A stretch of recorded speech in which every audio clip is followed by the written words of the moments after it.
राग गौड़ी पूर्वी महला चौथा। काम क्रोध नगर बहु भरिया, मिल साधु खंडल खंडा के।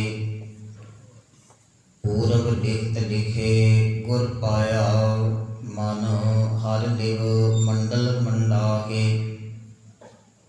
कर साधु अंजलि पुन वड्डागे,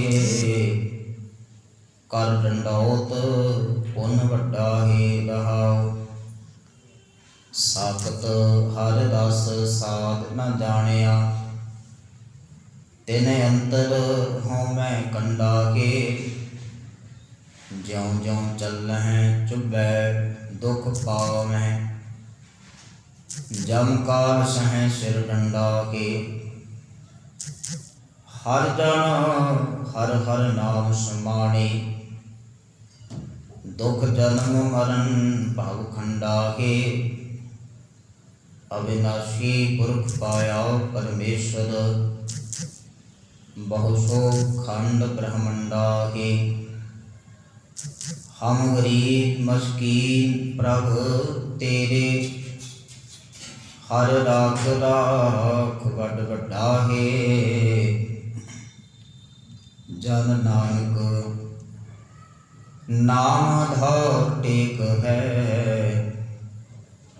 हर नामे ही सुख मंडा है। जन नानक नाम आधार टेक है, हर नामे ही सुख मंडा के।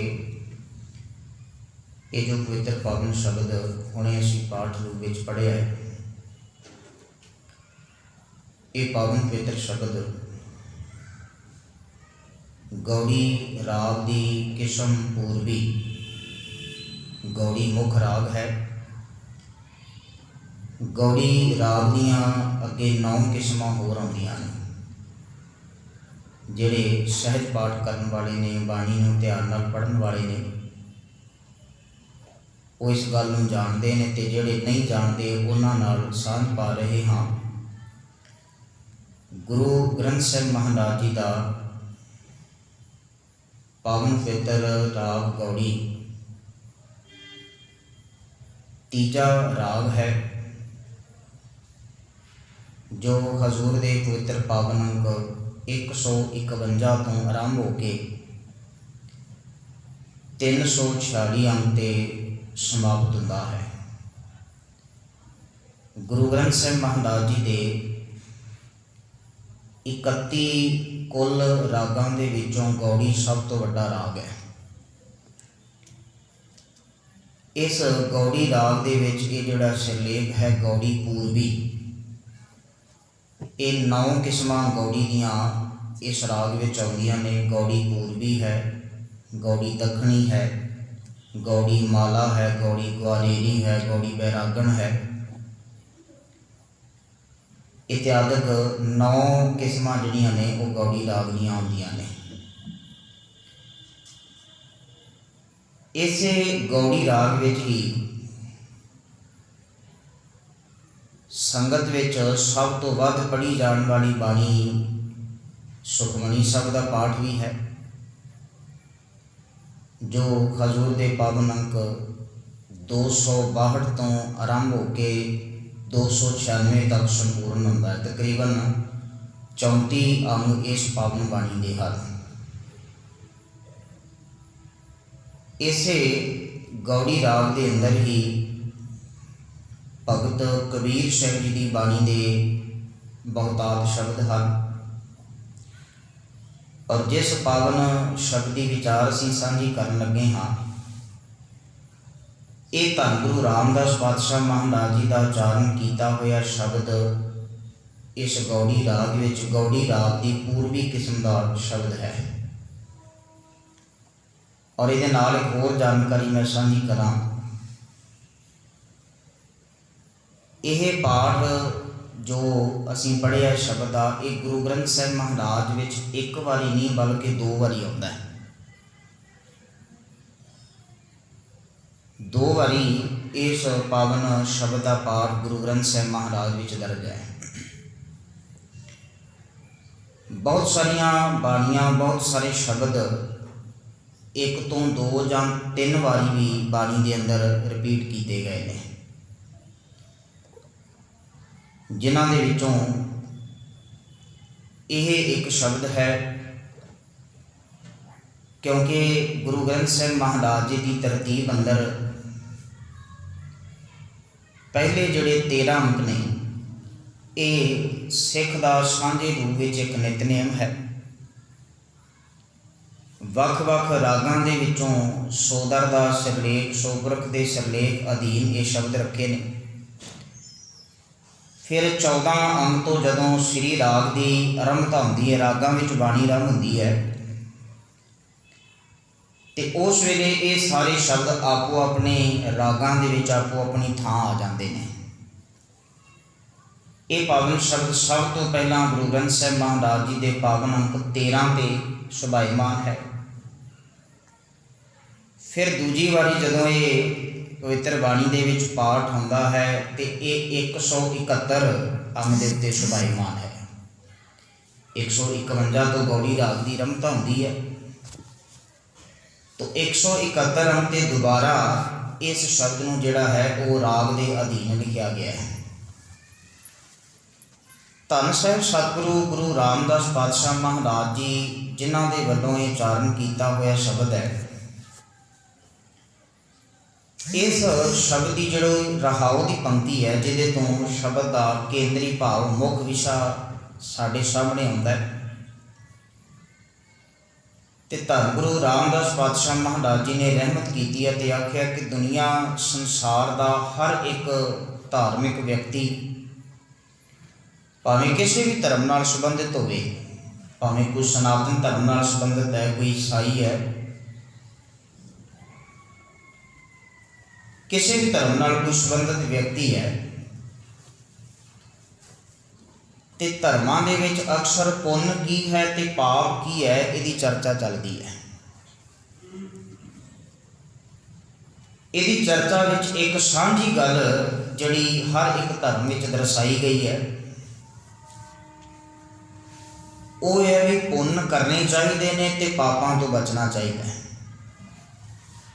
सानू पुण्य करने चाहिए ने ते पापां तो बचना चाहिए, पाप नहीं करने चाहिए। इस बाबत धन गुरु अर्जुन साहिब महाराज जी ने श्लोक सहस्कृति अंदर एक श्लोक रखे बड़ा प्यारा। उहदे अंदर गुरु अर्जुन साहिब महाराज आखते ने, नह बिलम धर्मं बिलम पापं, बिलम का अर्थ है देरी करना। नह विलंब धर्मं, धर्म का कार्य करन लग्या देरी ना कर, विलंब ना कर, देरी ना कर। फिर लिखा विलंब पापं, हाँ पर जे पाप करन की कोई विचार भी बन रही है ਜਾਂ तेरे सामने हो रहा है तो रुक जा। विलंब अर्थ है देरी करना, रुक जाना। और जदों असीं पढ़ांगे नह विलंब पापं, नह विलंब धर्मं विलंब पापं, उदों इसका अर्थ ये नहीं है कि थोड़ी देर रुक जा तो बाद विच करना ही पाप, ऐसा नहीं है। सगों भी रुक जा तो सोच इसका नतीजा की होगा। असीं समੁੱਚੀ जिंदगी के अंदर कोई भी काम करिए, छोटे तो छोटा वड्डे तो वड्डा, उहदे बारे सोचते हैं भी ये बदले सानू मिलेगा की, प्राप्ति की होगी। जे असीं कार्य करते हैं, काम करते हैं, ये बदले सानू प्राप्ति, इसका नतीजा की होगा। तो गुरु अर्जुन साहिब महाराज आखते ने, जदों पाप की विचार भी तेरे मन में बने जां किते हुंदा होया वेखें भी ते तू सोच विचार कर भी इसका नतीजा की होगा जे तू भी इहदे विच डिग पिया। इन सोच ध्यान दे। इन फिर बाणी आखदी है, बंदे खोज दिल हर रोज ना फिर परेशानी माहे। ऐ बंदे हर रोज अपने दिल की खोज कर, पड़ताल कर। ते सच ये है भी जे तू स्वै पड़चोल करन लग पिया ना, तेरी जिंदगी में कोई परेशानी नहीं रहेगी, तेरी जिंदगी में कोई दुख नहीं आएगा, कोई तेरी जिंदगी के तेनों परेशान करने वाली गल कोई नतीजा नहीं होगा। जे तू खोज करनी स्वय पड़चोल करनी शुरू कर दे। जिन्हों धन गुरु नानक साहब महाराज ने इंज भी आख्या, अगों दे जे चेतीए तां कायद मिले सजाए। कोई भी काम करन लग्या जे सोच के विचार के करें, ਉਹਦੇ नतीजे ਨੂੰ सोच करके, ਉਹਦੇ चंगे ਜਾਂ माड़े प्रभाव ਨੂੰ सोच करके करें, तो फिर सार्थक फैसला लैके कारज करे, तो फिर आखते ने तैनूं फिर कोई सज़ा नहीं मिलेगी। अगों दे जे चेती है, जो पहले सुचेत हो जाइए तो कायद मिले सजाए, फिर कदी सज़ा। तो खैर जी मैं विचार सांझी कर रहा सां कि मनुख जिंदगी के अंदर जे पाप कर्म हुंदा जां करदा होया वेखे तो सोचे कि मेरा गुरु जिहड़ा है वो इस कर्म के बारे की आख रहा मैनूं। दूजी गल, असीं धन गुरु रामदास पातशाह महाराज जी के पावन शब्द नूं विचारन लगे हाँ। तो सतगुरु गुरु रामदास पातशाह महाराज ने अज इत्थे गल पुन्न की कीती है। असीं दुनिया संसार अंदर विचरण वाले धार्मिक ख्यालों वाले व्यक्ति कई तरह के पुन्न मिथे हुए ने, सोचे हुए ने, करते हाँ, करवाते हैं।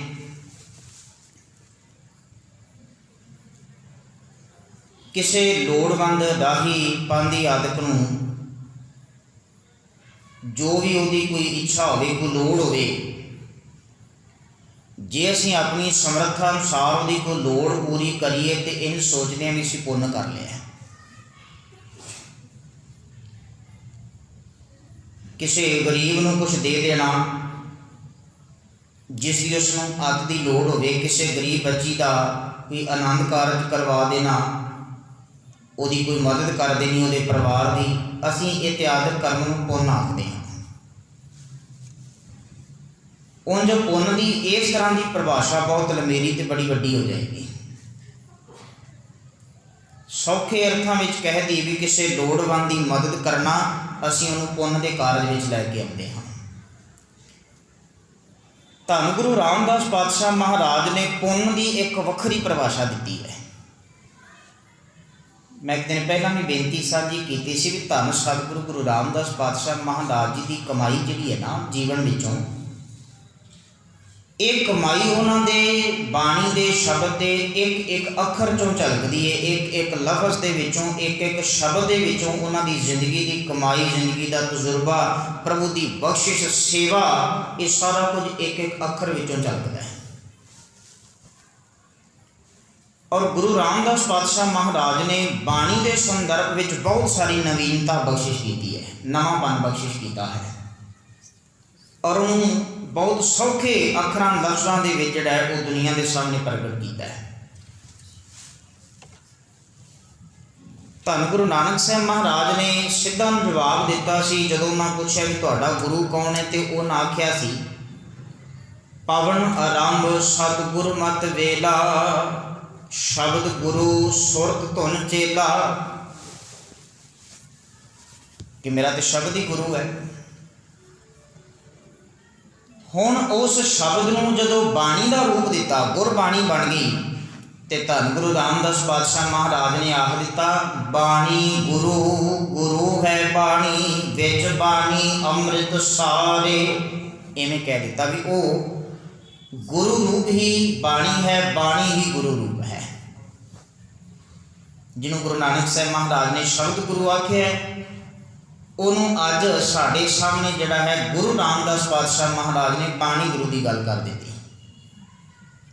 ये एक विचारां विचों होर जिहड़ा है सौखा ते सरल सुनेहा देने वास्ते नवीनता धन गुरु रामदास पातशाह महाराज ने बख्शिश की है। तो मैं जी बेनती साझी कर रहा सा कि दुनिया संसार के धार्मिक ख्यालों वाले व्यक्तियों ने पुण्य की परिभाषा बहुत वक्री दसी है, पर धन गुरु रामदास पातशाह महाराज ने जिहड़ा पुण्य का जो सानू भाव समझाया भी पुण्य की हुंदा है, पुण्य की परिभाषा दी है, तो सतगुरु आखते ने आओ तुहानूं दसी पुण्य हुंदा की है। मैनूं जे पुछो भी पुण्य की है, तो कहन लगे कर साधु अंजलि, पुण्य वड्डा है, सब तो वड्डा पुण्य कमाना चाहते हो। ਦੁਨੀਆ ਸੰਸਾਰ ਦਾ ਵਿਅਕਤੀ ਪੁੰਨ ਕਮਾਉਣਾ ਚਾਹੁੰਦਾ ਹੈ, ਪਰ ਬਹੁਤੀ ਵਾਰ ਇਸ ਨੂੰ ਪੁੰਨ ਕਰਮ ਕਰਨ ਦੇ ਕਮਾਉਣ ਦੇ ਮੌਕੇ ਨਹੀਂ ਮਿਲਦੇ। ਜਦੋਂ ਕਿਤੇ ਮੌਕਾ ਮਿਲਦਾ ਹੈ ਮੌਕਾ ਖੁਝਾ ਦਿੰਦਾ ਹੈ। ਹਾਂ, ਇਹਨੂੰ ਪਾਪ ਦਾ ਮੌਕਾ ਮਿਲੇ ਤੇ ਇਹ ਕਦੀ ਖਜਾਉਂਦਾ ਨਹੀਂ ਹੈ, ਮਾੜੇ ਕੰਮ ਦਾ ਮੌਕਾ ਮਿਲੇ ਤੇ ਖਜਾਉਂਦਾ ਨਹੀਂ ਹੈ।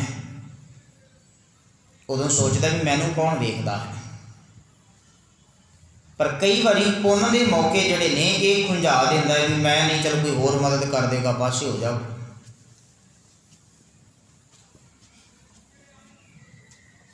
ਖੈਰ, ਜਿਹੜੀ ਮੈਂ ਬੇਨਤੀ ਸਾਂਝੀ ਕਰਨੀ ਚਾਹ ਰਿਹਾ ਸਾਂ, ਧਿਆਨ ਦਿਆ ਜੇ। ਸਤਿਗੁਰੂ ਗੁਰੂ ਰਾਮਦਾਸ ਪਾਤਸ਼ਾਹ ਮਹਾਰਾਜ ਆਖਦੇ ਨੇ, ਆਓ ਸਭ ਤੋਂ ਵੱਡਾ ਪੁੰਨ ਮੈਂ ਤੁਹਾਨੂੰ ਦੱਸਾਂ ਕਿਹੜਾ ਹੈ। ਤੇ ਕੀ ਆਖਦੇ ਨੇ, ਕਰ ਸਾਧੂ ਅੰਜਲੀ ਪੁੰਨ ਵੱਡਾ ਹੈ। ਅੰਜਲੀ ਦਾ ਇੱਕ ਅਰਥ ਜਿਹੜਾ ਹੈ ਬੁੱਕ ਕਰਨਾ। ਜਿਵੇਂ ਇਸਲਾਮ ਨੂੰ ਮੰਨਣ ਵਾਲੇ ਜਿਹੜੇ ਇਸਲਾਮ ਦੇ ਪੈਰੋਕਾਰ ਨੇ, ਜਿਹੜੇ ਇਸਲਾਮ ਦੇ ਅਨੁਯਾਈ ਨੇ, ਤੁਸੀਂ ਵੇਖਿਆ ਹੋਣਾ ਵੀ ਜਦੋਂ ਕੋਈ ਦੁਆ ਕਰਦੇ ਨੇ ਨਾ, ਕੋ ਅੱਲਾ ਦੇ ਅੱਗੇ ਬੇਨਤੀ ਕਰਦੇ ਨੇ ਤੇ ਇਸ ਤਰ੍ਹਾਂ ਆਪਣੇ ਹੱਥ ਅੱਗੇ ਕਰਦੇ ਨੇ। ਇਹ ਉਹਨਾਂ ਦੇ ਧਰਮ ਦਾ ਆਪਣਾ ਅਕੀਦਾ ਹੈ, ਆਪਣਾ ਉਹਨਾਂ ਦੀ ਮਰਿਆਦਾ ਕਹਿ ਲਈਏ। ਇਹਨੂੰ ਜਿਹੜਾ ਹੈ ਸਤਿਗੁਰੂ ਗੁਰੂ ਰਾਮਦਾਸ ਪਾਤਸ਼ਾਹ ਮਹਾਰਾਜ ਨੇ ਜਿਹੜਾ ਅੰਜਲੀ ਸ਼ਬਦ ਵਰਤਿਆ ਹੈ, ਇਹਨੂੰ ਬੁੱਕ ਕਰਨਾ ਜਾਂ ਇਹਨੂੰ ਹੋਰ ਸੌਖਾ ਕਰ ਲਈ, ਦੋਵੇਂ ਆਪਾਂ ਹੱਥ ਜੋੜਦੇ ਹਾਂ ਗੁਰੂ ਗ੍ਰੰਥ ਸਾਹਿਬ ਮਹਾਰਾਜ ਦੇ ਸਾਹਮਣੇ। ਤੇ ਧੰਨ ਗੁਰੂ ਰਾਮਦਾਸ ਪਾਤਸ਼ਾਹ ਮਹਾਰਾਜ ਆਖਦੇ ਨੇ, ਕਰ ਸਾਧੂ ਅੰਜਲੀ। ਇੱਥੇ ਸਾਧੂ ਦਾ ਅਰਥ ਗੁਰੂ ਹੈ। ਇਸ ਗੱਲ ਦਾ ਧਿਆਨ ਪਹਿਲਾਂ ਕਰ ਲਿਆ ਜੀ। ਇਹ ਵੀ ਮੈਂ ਬੇਨਤੀ ਨਾਲ ਨਾਲ ਕਰਦਿਆਂ, ਵੈਸੇ ਸ਼ਬਦ ਦੀ ਵਿਚਾਰ ਬੜੀ ਨਿਮੇਰੀ ਹੋ ਜਾਂਦੀ ਹੈ। ਸਾਧੂ ਅੱਖਰ ਜਦੋਂ ਵੀ ਅਸੀਂ ਬਾਣੀ ਦੇ ਵਿੱਚੋਂ ਪੜ੍ਹੀਏ ਨਾ ਜਾਂ ਸੁਣੀਏ, ਤੇ ਸਾਡਾ ਜਿਹੜਾ ਧਿਆਨ ਹੈ ਇੱਕ ਸਰੀਰ ਵਾਲੇ ਪਾਸੇ ਜਾਂਦਾ ਹੈ। ਜਿਹਨੇ ਲੰਮਾ ਜਿਹਾ ਚੋਲਾ ਪਾਇਆ, ਕਿਸੇ ਡੇਰੇ ਵਿੱਚ ਬੈਠਾ ਹੈ, ਜਾਂ ਕਈ ਸਾਧੂ ਵੱਖਰੇ ਗੇਰੂਏ ਜਿਹੇ ਰੰਗ ਦੇ ਕੱਪੜੇ ਉਹਨਾਂ ਨੇ ਪਾਏ ਨੇ, ਹੱਥ ਵਿੱਚ ਇੱਕ ਝੋਲਾ ਜਿਹਾ ਫੜਿਆ। ਜਿਹੜੇ ਮੰਗਣ ਵੀ ਜਾਂਦੇ ਨੇ ਉਹਨਾਂ ਨੂੰ ਸਾਧੂ ਆਖਦੇ ਆ। ਪਰ ਬਾਣੀ ਵਿੱਚ ਹਜ਼ੂਰ ਨੇ ਜਿੰਨੀ ਵਾਰ ਜ਼ਿਆਦਾਤਰ ਲਫ਼ਜ਼ ਵਰਤਿਆ, ਸਾਧੂ ਦਾ ਅਰਥ ਜਿਹੜਾ ਹੈ ਉਹ ਗੁਰੂ ਤੋਂ ਵਰਤਿਆ ਹੈ। ਔਰ ਬਾਣੀ ਦੇ ਅੰਦਰ ਧੰਨ ਗੁਰੂ ਤੇਗ ਬਹਾਦਰ ਸਾਹਿਬ ਮਹਾਰਾਜ ਨੇ ਸਤ ਸੰਗਤ ਦੇ ਵਿੱਚ ਆਉਣ ਵਾਲਿਆਂ ਨੂੰ ਵੀ ਸਾਧੋ ਰਚਨਾ ਰਾਮ ਬਣਾਈ, ਉਹ ਸੰਗਤ ਨੂੰ ਵੀ ਸਾਧੂ ਕਿਹਾ ਹੈ। ਖੈਰ, ਸਾਧੂ ਦਾ ਅਰਥ ਹੈ ਗੁਰੂ। तो हजूर की आखते ने, कर साधु अंजलि, गुरु अगे अंजलि कर लै, बुक कर लै, हाथ जोड़ लै, सब तो वड्डा पुन तेरी जिंदगी का। फिर नाल आख्या कर डंडौत पुन वड्डा है, गुरु के अगे डंडौत डंडे वांग सीधा हो जा, सब तो वड्डा पुन है। डंडे वांग सीधा होना जिहड़ा है, याद रखना, एक केवल कली शरीरक मुद्रा नहीं है भी शरीर जिहड़ा डंडे वांग सीधा कर ले ते ये मैं दूजियां तो जिहड़ा वखरा वधेरे ज़्यादा झुकिया होया हाँ इवें मत्था टेकना। तो डंडाओ दे असल दे अर्थ अंदरूनी ने भी मेरे विच होना कोई वल विंग नहीं है, कोई हंकार नहीं है, मेरे को अहुदेदारी का कोई गुमान नहीं है, मैं तेरे अगे बिल्कुल सीधा हाँ, डंडाओ डंडे वांग सीधा हाँ, तेरा हुक्म मनने वास्ते तैयार हाँ। कोई वल विंग नहीं, कोई छल नहीं, कोई फरेब नहीं, कोई ठगी नहीं, कोई धोखा नहीं। और सब तो वड्डी गल डंडाओ का अर्थ जिहड़ा है भी जे मैं तेरे सामने भी डंडे वांग सीधा ना, तो तैनूं अपने घर विच भी हर एक थान दे उत्ते हाज़र नाज़र जान करके तेरे अगे डंडे वांग सीधा ही हाँ। ऐसा नहीं भी इतों पासे हो करके मैं हंकारी हो जाना, ऐसा नहीं। डंडाओ दे अर्थ ऐसे नहीं हैं। तो धन गुरु रामदास पातशाह महाराज की आखते ने भी गुरु अगे अपने हाथ जोड़ लैने, ये सब तो वड्डा पुण्य है। गुरु अगे डंडाओ डंडे वांग सीधे हो जाना, ये सब तो वड्डा पुण्य है। और इस गल नूं होर चंगी तरह विचारन वास्ते जिहड़ा है असीं बाणी विचों ही कुछ आसरा सहारा लईए, तो गुरु अगे हाथ जोड़न का भाव की होवेगा।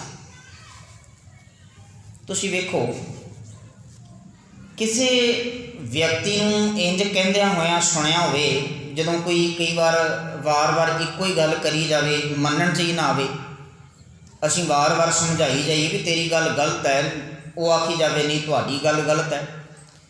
अखीर सियाणा व्यक्ति जिहड़ा भी खैड़ा छडाउंदा ते कहंदा तेरे अगे मैं हाथ जोड़े, मतलब हुण तेरी गल मन गया, तू ही ठीक है।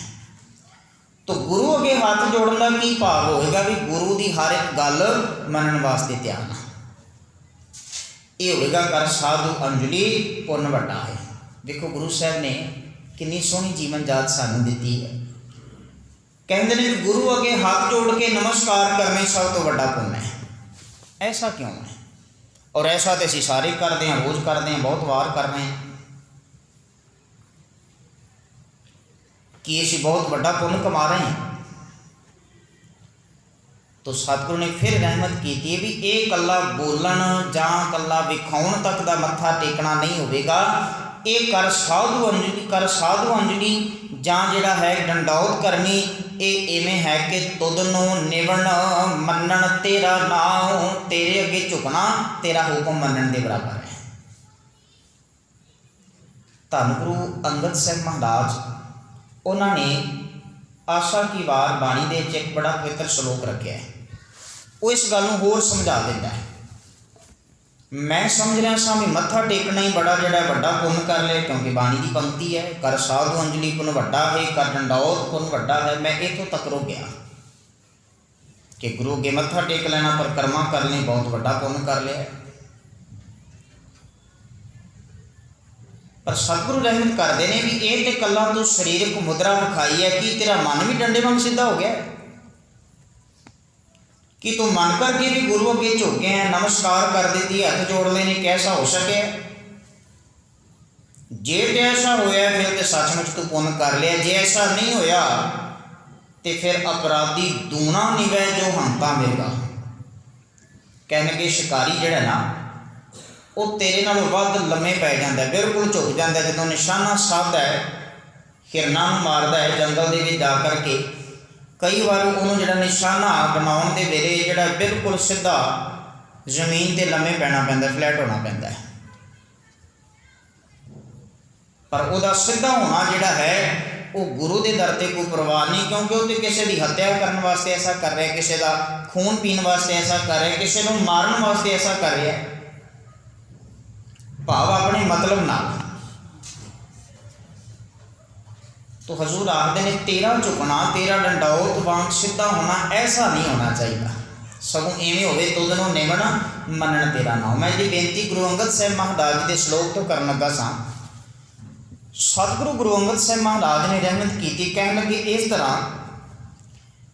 मत्था टेकन वाले, डंडौत करन वाले, गुरु अगे हाथ जोड़न वाले, मत्थे रगड़न वाले, नक रगड़न वाले, जदों ते कोई दात लैनी है, जदों ते कोई ये तो मंग मंगनी है, उदों ते इन्हां दा मन बड़ा शुद्ध हुंदा है, बड़ा पवित्र हुंदा है। पर जिस वेले मतलब निकल जाता है उदों इन्हां दी शरधा जिहड़ी बिल्कुल कमज़ोर ते कच्ची पैनी शुरू हो जाती है, हाज़री घटनी शुरू हो जाती है, गुरु का भै ये जिंदगी विचों निकलना शुरू हो जाता है। तो सतगुरु गुरु अंगद साहिब महाराज ने की किया है, कहन लगे इस तरह जिहड़ा कोई व्यक्ति मंग जो मंगनी है, जाचना करनी है, कोई अरदास कोई बेनती, उदों तो बड़ा भोला जा बन के हाथ जोड़ के नमस्कार करे, परिक्रमा करे। पर जदों गुरु कोई हुक्म सुना देवे तो पिछा होकर के बैठ जाए, मने ही ना, कमावे ही ना। ये कहने लगे ये इस तरह होएगा भी सलाम जवाब दोवें करे, सलाम भी करता है, मत्था भी टेकता है, जवाब अगों जवाब भी देंदा भी मैं नहीं ऐसा कर सकता। जदों ये दोवें क्रियावां कर रहा है भी सलाम भी करी जा रहा है, कोई जवाब भी दे रहा है, गुरु साहब की आखदे ने मुंड हों घुत्था जाए, मुढ़ तो ही खाली चलिया जाएगा। नानक दोवें कूड़ियाँ, ये दोवें गल्लां झूठियाँ हो गई। सलाम करना भी झूठा हो गया, जवाब देना तो झूठा है, दोवें एक कूड़ियाँ हो गई। थाए ना काई पाए, मता कि समझे भी हुण मत्था टेकिया प्रवान हो जाएगा। गुरु साहब आखदे ने थाए ना काई पाए, कोई था नहीं पैना, कारण इन्हें सलाम तो बाद जवाब भी किया है। इन मैं कुछ इस तरह भी बेनती की है, गुरु दरबार विच बैठना, गुरु दरबार विच आउण दी मर्यादा अजे तक सानू नहीं बहुतिਆਂ ਨੂੰ पता लग सकी। किन्ने किन्ने साल गुरु दरबार विच आउंदिਆਂ ਨੂੰ हो गए ने, पर सानू बहुतिਆਂ ਨੂੰ गुरु दरबार विच बैठण दी, गुरु के दरबार विच आउण दी, जाचना करन दी, बेनती करन दी मर्यादा चंगी तरह समझ नहीं लग सकी। असीं हर एक चीज़ नूं, हर एक मर्यादा नूं अपनी लोड़ अनुसार ढाल लिया। गुरु कोलों नहीं पुछया, गुरु कोलों फैसला नहीं लिया, अपनी इच्छा मर्जी अनुसार ढाल लिया। मेरे को थोड़ा समय मैं आया, अपनी अरदास की ते नाल दी नाल मुड़ गया। याद रखना, मानो कोई व्यक्ति जिहड़ा भी किसी अपने तो वड्डे अफसर कोल जांदा है, कोई बेनती करने वास्ते मेरा काम है, तो उत्थे जाके बेनती करे, अपनी एप्लीकेशन अगे रखे, तो वह अगों जवाब सुने तो उन्हें घर आ जाए भी वह ये बारे की फैसला, मेरा काम करेगा कि नहीं करेगा, हो भी सकता कि नहीं हो सकता। ये गल बिना जानने तो ही घर वापस आ जाए कि वह काम हो सकेगा, कि वह आया सफल होगा, नहीं हो सकता।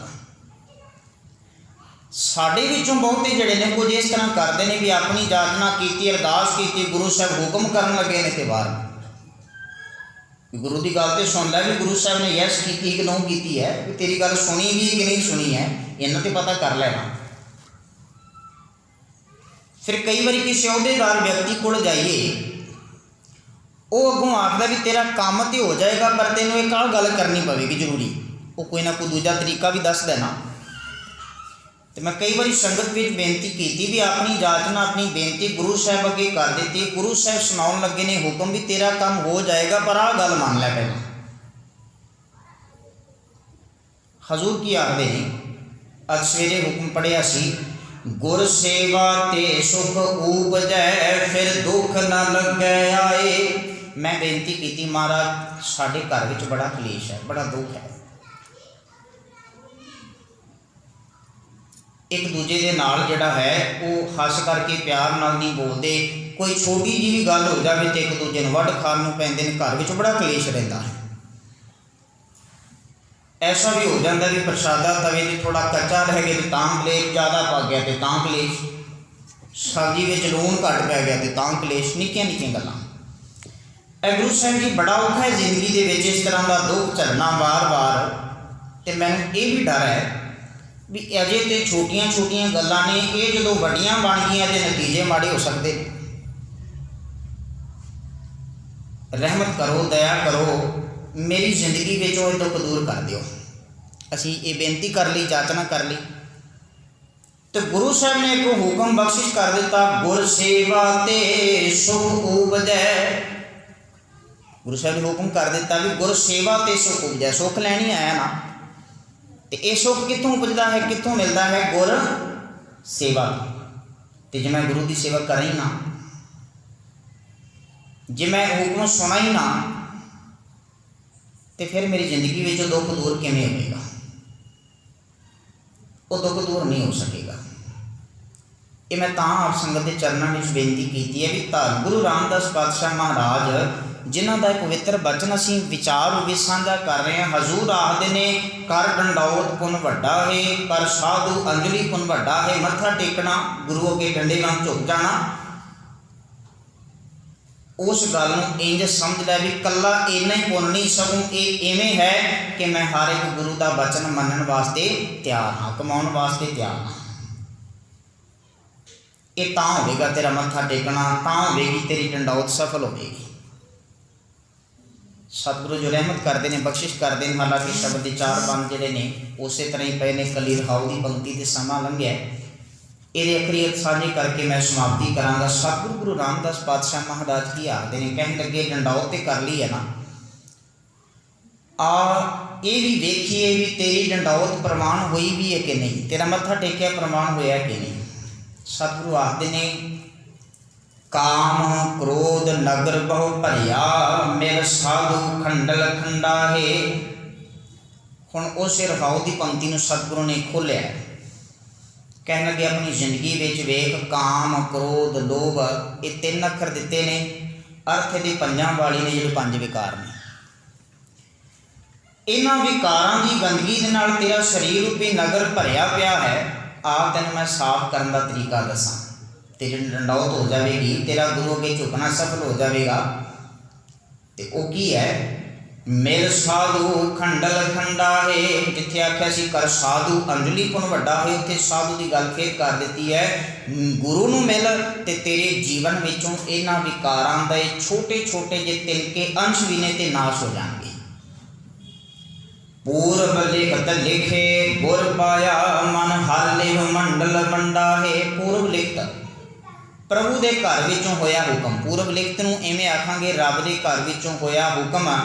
जिस हुक्म अनुसार जिहड़ा है, मैं इंज भी आख लवां भी एक विउंत बनी कुदरती नेम होया भी संसार विच रहिंदिआं भाई जेठे दे माता पिता चले गए, पर इनू इंज आखिए भी एक विउंत इस तरीके की बनी कि भाई जेठा लाहौर छड़ करके बासर के आ गया तो धन गुरु अमरदास पातशाह महाराज जी की चरण शरण में पहुँच गए। एक कोई ना कोई विध, कोई ना कोई तरीका बनता है। बहुत सारिया जीवन दीयां घटनावां जिहड़ियां ने असीं उहनूं इंज सोच लैंदे आ भी जे इवें ना हुंदा तो बड़ा चंगा होना सी, जे मेरी जिंदगी में ऐसा ना हुंदा ना तो अज मैं बड़े वड्डे उच्चे अहुदे ते पहुंचया होना सी। पर असल विच बाणी विच गुरु अंगद साहिब महाराज आखदे ने, नक नथ खसम हथ किरत धक्के दे, जहां दाने तहां खाने नानका साचे। ये इंज कह लईए भाई जेठे ने गुरु रामदास पातशाह बनन दी जिहड़ा एक सफ़र है, एक जिंदगी का सफ़र शुरुआत किया है, वो लाहौर छड़ना ही सी ते फिर इत्थे आकर के बासर के आकर के गुरु अमरदास पातशाह महाराज जी नाल मिलाप होना सी। गोइंदवाल साहिब धरती ते सेवा शुरू होनी सी ते फिर चक रामदासपुर तो जिहड़ा एक पवित्र स्थान अगे जाके प्रगट होना सी। पूरब लिखत लिखे गुर पाया, मन हरलिव मंडल मंडा है। जदों गुरु की रहमत हो गई, मन प्रभु के चरणों में लिव जुड़ गई, फिर अगे हजूर ने आख्या भी जेड़े रब नाल टुटे हुए व्यक्ति ने ना, उन्होंने गुरु के चरणों नाल जुड़न का रस नहीं जे पता। साकत हर रस साध न जानिया, कहने लगे जेड़े साकत रब नाल टुटे हुए ने, उन्होंने रब के नाम का रस उन्होंने जाने ही नहीं। कारण कि कभी चखिया ही नहीं है, कभी गुरु को आकर के बैठे ही नहीं, इधर उधर बैठ करके समा बर्बाद कर दिता, गुरु की हजूरी में वड़े नहीं आ गए। ऐसा क्यों होया भी घरों तो चल पे सन, कित्थे अटक गए ने, कित्थे रुक गए ने? तो हजूर उन्होंने आखते हैं कारण यह है भी अटक इत्थे गए ने भी जिवें असीं किसी रस्ते ते जांदे होईए तो पैर में चुभ जाए कंडा तो देरी तो हो ही जाएगी ना, जिन्ना चिर कंडा ना पैर विचों निकलेगा दर्द हो ही जाएगा तो तुरिया नहीं जाएगा, देरी हो जाएगी। तो हजूर आखते हैं तिन अंतर हौमै कंडा है, उन्होंने अंदर हौमै का कंडा है तो तां रब के नाम के रस नूं नहीं चख सके, देरी करके ने पहुँचे नहीं। हुण की हुंदा है, कंडा जे विच ही है, जिन्ना चिर पैर दे विच कंडा होवे ना तो फिर तुरना बड़ा मुश्किल होंदा है। जिवें जिवें व्यक्ति तुरदा है तिवें तिवें होर चुभदा जांदा है, होर डूंघा हुंदा जांदा है। तो हजूर की आखदे ने ज्यों ज्यों चलना है, जिवें जिवें चलदे हन चुभै चुभदा है, जम काल सहें सिर डंडा वे। जिवें जिवें जिंदगी के सफ़र विच इस हौमे के कंडे नूं कड्ढण तो बिना तुरदे ने ना, हौमे के कंडे नाल ही तुरदे ने, तो फिर वो चुभदा है तो होर दुखी करता रहता है। ज्यों ज्यों चलना चुभै दुख पावहें, जम काल सह सिर डंडा है। मानो जम काल का सिर ते डंडा, आत्मक मौत का डंडा सिर ते सहंदे। फिर अगे हजूर आखते हैं भी जेडे साकत ने उन्हों का हशर तो यह है, पर जेडे सतगुरु की संगत विच आ गए ने, आओ तुहानूं उन्हां दी भी गल दसां। तो हजूर आखते हैं हर जन हर हर नाम समाने, दुख जन्म मरण भव खंडा है। जेडे रब दे जन ने ना, आओ तुहानूं उन्हां दी भी गल दसीए। हरि दे नाम विच समाए रहिंदे ने, जिंदगी विच दुख जन्म मरण का दुख खत्म कर लेंदे ने। किवें? अविनाशी पुरख पाया परमेश्वर, बहु शोभ खंड ब्रह्मंडा है।